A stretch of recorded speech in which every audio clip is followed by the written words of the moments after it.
could have given up, but you didn't. You could have stopped believing, but you didn't. You could have kept living their expectations, but you decided to make this life your own. And in turn, you're here. Hello everybody, today we're meeting Matt de Rogatis, who recently played in off-Broadway show this past summer, Cat on a Hot Tin Roof.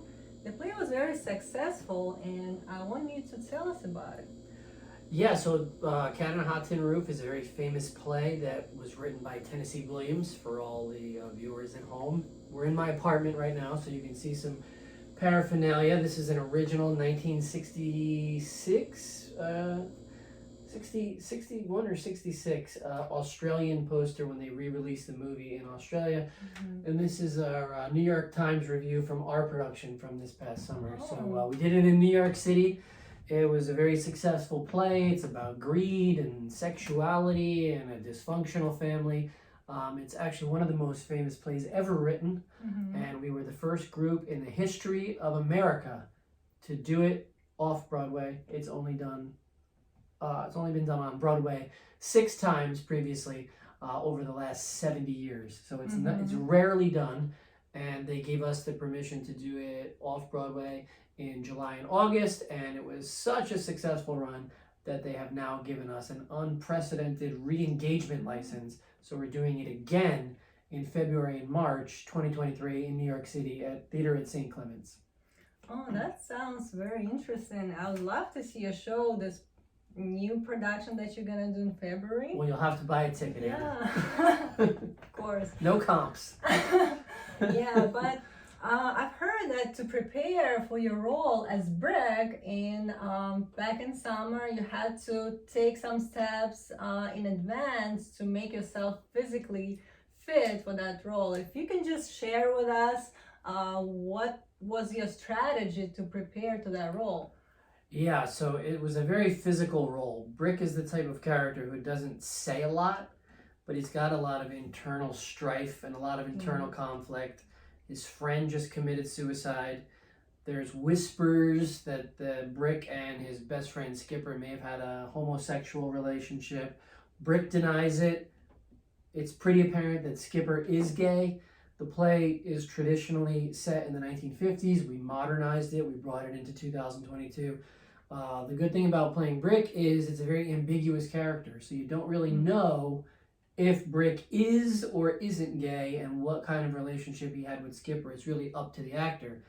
But one of the things about Brick is he's a football player. He's a retired football hero, as they call it. But he's still young and he's still in good shape. And myself, I joke around and I had to wear a towel for most of the first act of the play, which is close to 45 minutes. So you're just walking around in a towel. So I joke around saying that I didn't want to be fat on a hot tin roof. I wanted to be Matt on a hot tin roof. So I went a pretty detailed, transformative process. COVID was actually on my side in this one because the show got canceled 5 times. And it was supposed to happen for like the 4th time or the 5th time. I've lost count in terms of when all the productions were supposed to be, but it was supposed to happen in January of 2022. But then the Omicron outbreak hit and we had to postpone the show until July. We postponed the show for January, like December 21st. So it was less than a month before we were going to go. And trust me, I was not in the shape that I wanted to be in. So I got like a second life with Omicron and I was like, okay, I have now 6 more months to get myself into like the best shape that I possibly can. So I was really strict, really, really strict. I have a friend who's a personal trainer in California and he gave me some wisdom. He trains celebrities and stuff. So he gave me some tips. I work out at a gym in Bradley Beach, New Jersey. There's a vitamin store next to that. The guy inside gave me some tips. But it was a lot of discipline. That's really what it comes down to is discipline.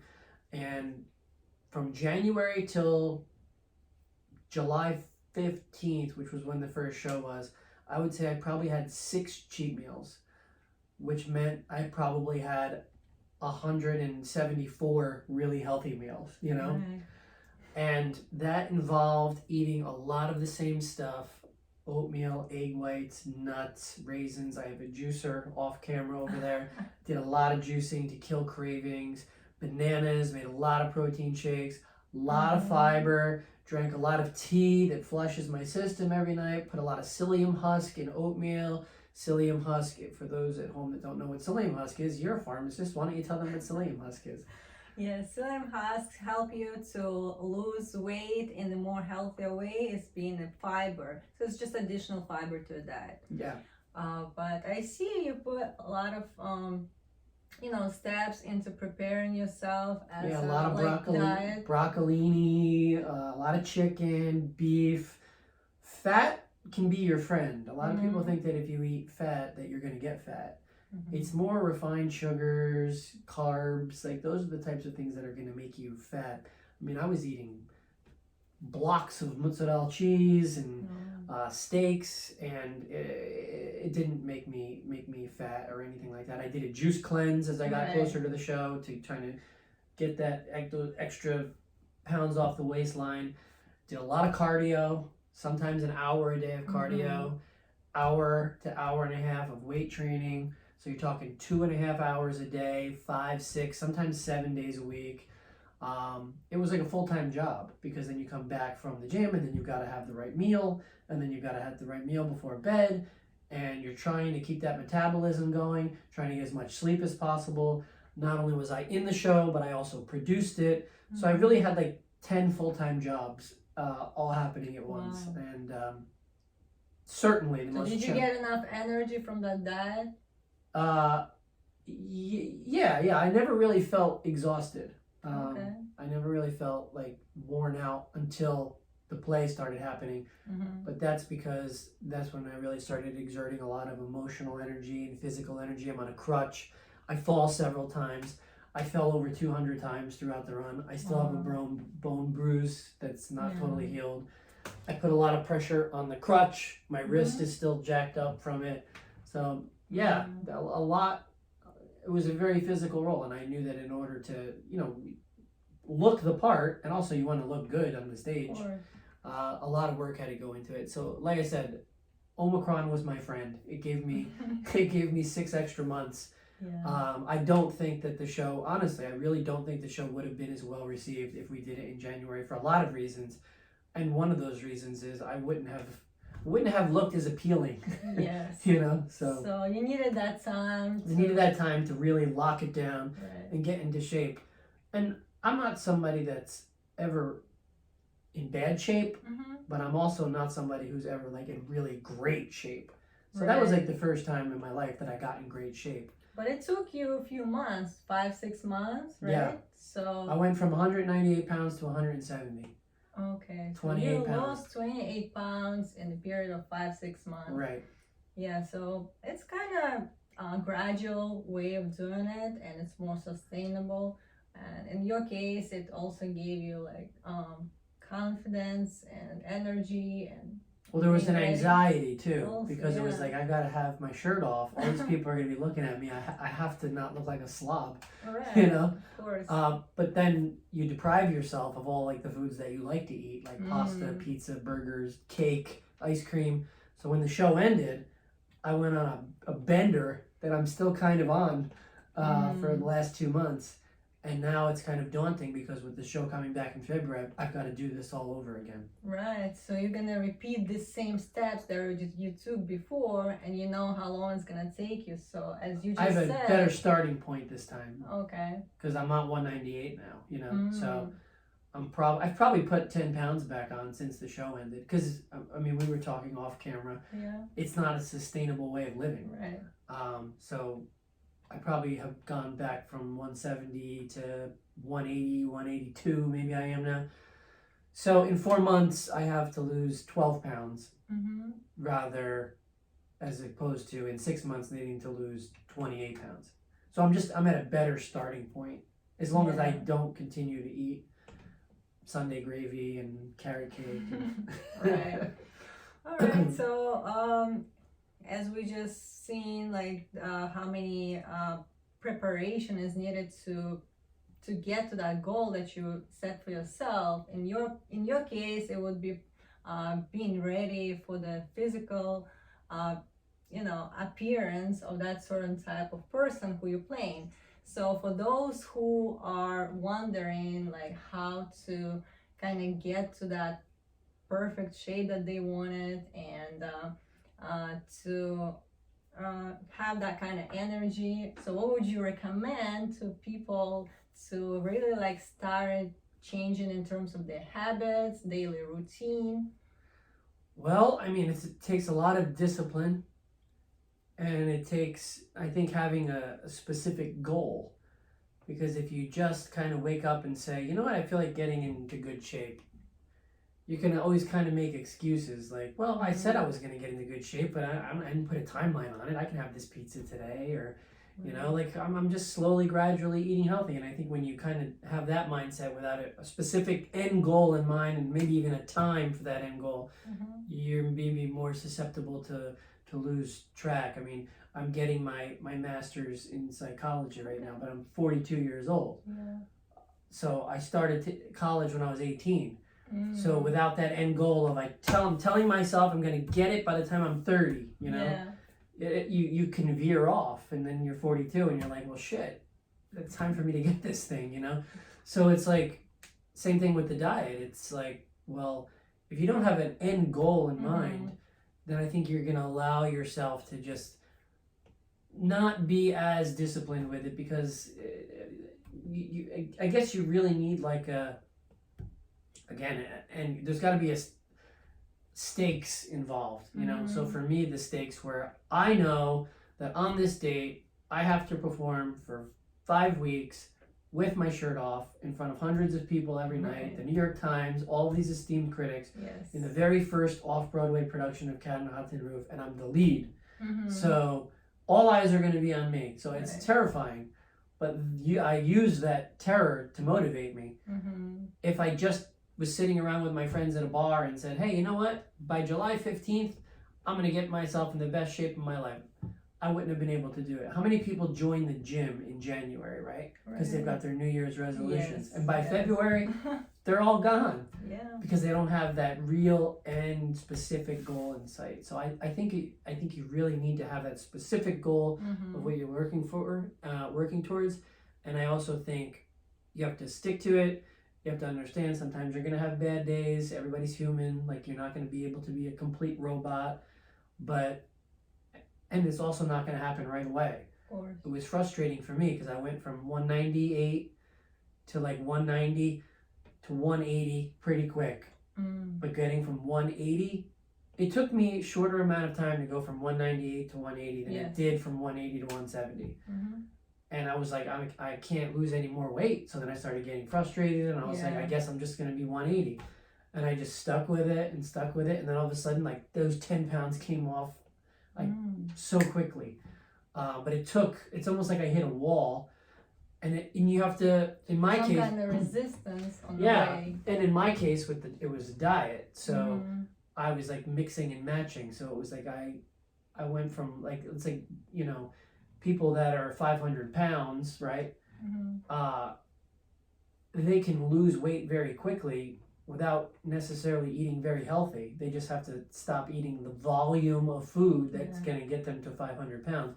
But if they're trying to get a six-pack, or they're trying to get really tight, you have to start making like alterations along the way. You might be able to go from 500 pounds to 250 very quickly, but if you want to get to 200, then it's like, okay, well, potatoes are not serving me anymore. I got to cut potatoes out. I liked pasta. That helped me get down to 180, but it's not helping me get to 170. I got to take pasta out. I got to put lentils in. I got to juice more. Got to drink more water. Half hour of cardio is not cutting it anymore. I've got to do an hour. So you have to kind of like improvise as you go as well.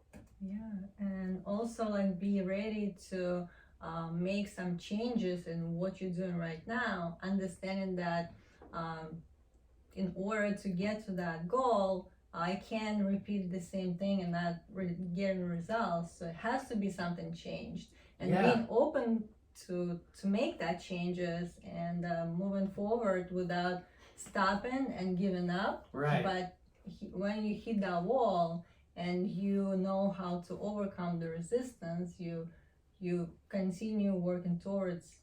So I feel like this is very important advice for those who are willing to, follow the steps, be consistent, be persistent. And you said it before too, like, I'm doing it again, so I Right. know what to do now. So Yeah. it's easier this time around. Whereas the first time, I didn't know that I could do this because I had never done it before. So you said, trying to become a different person and change your mindset and going down a road that I've never gone down before. Whereas like this time around, it's more like, well, I know I can do it because I've done it, and it's just mentally putting yourself through it again. Yes, I think it's the most important thing is your intention, and now like you've seen the evidence of it's happening, and Which is the very result important. that you got. Yeah, and that's enough for you to know that you can do it again, and now even you know that you can make some improvements on what you did Yeah, maybe before. I can get even in better shape, right? Right. But I think what you just said is important, that you saw the evidence. So it's like you put in all the work and you saw the results. Because if you put in all the work and you don't see the results, then you're like, what am I doing here? So there's a reward for it, Yeah. And, it feels good to look good. And honestly, I know you're going to have very many guests that are doing all kinds of different things. This isn't just about diet. But you do feel better, and you do start to enjoy eating broccoli and chicken and stuff like that. It's not until, like, for me, when the show ended and we all went out for like the cast afterwards and had pizza and pasta and I could finally relax, that I started to realize, oh wow, I really missed this. But like when I was in it, I didn't feel like, ugh, I'm depriving myself of, the food that I really want. Like, it's like when you cut out sugar, and I've heard this from many other people too, there comes a point where you stop craving it. Yes. So like I stopped craving the bad foods and I started to enjoy all of the good foods. Yeah. So it's weird how it works. It's mental, a lot of it. Right. Yeah. And your body too. I know what you're talking about. Our taste bud actually changed within I think it's about 2-3 weeks in new regimen that you decided to switch to. You kind of like start tasting it differently than how you used to taste. That's true. why it's not as addictive anymore to you to crave for those junk food or like unhealthy. Well, like kind of vegans. meal. I know people that are vegans, and they used to eat like a lot of meat, and I would say to them like, oh, I could never be a vegan because I love my steak, and they would say, you know what, I loved it too, but like after a period of time I stopped craving it. So I think same thing, after your body gets used to, like I was literally craving broccolini, Oh wow. like I had worked my body and my taste buds and my whole mentality to be like, well, I can't wait to get home and just put some olive oil on broccolini with chicken. Yeah. I don't know if I'll ever feel that way again though. Who knows? But in that little period of time, I did. Yeah, and that's something we should be always thinking about, how knowing that it's gonna take some time. We're not talking about overnight kind of results. So knowing that it's a long-term commitment to a certain path that you're taking in order to get to where you want. And that's where it becomes kind of like, are you ready to take on that challenge and not give up in a halfway? Are you ready to meet that resistance and overcome it? And knowing that it will become, easier, better along the way. So believing that you can do it, that's the main focus here. So we want to just tell people that everything that you decided to achieve, any type of goal in your different areas of life, even if you just want to be in shape, fit. Well, there's that old proverb: the journey of 1,000 miles starts with one step. Yes. I mean, you got to start somewhere. Right. And the first few weeks and the last few weeks were the hardest. I know, It was especially everything the in between beginning. was easy. Yeah. But as I started getting closer to the date, it was like Right. I started to really feel like I'm coming unglued here. I don't think I can keep this up, for another 2-3 weeks kind of thing. Yeah. No, that's totally true. I know it. Especially in the beginning, it's hard, but in the end, it also could be already kind of like, The beginning is hard yeah. because it takes a good few weeks to start to see any kind of. To change a habit, you need at least 3 weeks. Yeah. So you have to be willing to commit to that period of time to start even seeing the results. Yeah. So otherwise, it's easy to quit, and It is. it's not pleasant probably in the beginning to feel that like how you forcing yourself to make a change in your life, even if it's a good change, but still you have to be you have to accept that, and it should be like more effortless. Yeah, no, absolutely. Yeah, but I'm glad that you shared with us your wisdom today, and pretty sure it will be valuable advice for a lot of our viewers and listeners. So I'd like to thank you, and looking forward to have that The play re-engagement, to yeah. see on February 2023. It's actually 4 months from tonight. And I think tickets are on sale. Tickets now, are right? on sale on the company website, ruthstage.org. ruthstage.org. Yeah. Okay. So whoever's interested to And see... actually, if they go to ruthstage.org, they can see on the homepage a picture of me as Brick on stage in my towel and see the shape that I was in, that unfortunately I am no longer in. Yeah, but as we all know, you will be in a few months. Well, you'll have to bring me back on the show in 4 months and see what happens. Yeah, so for those who want to see how it's gonna end, just come to see his show and you'll know. Okay, thank you very much, and thanks for having me. I hope you enjoyed this episode, and if you did, hit the subscribe button and share it with others. Stay tuned.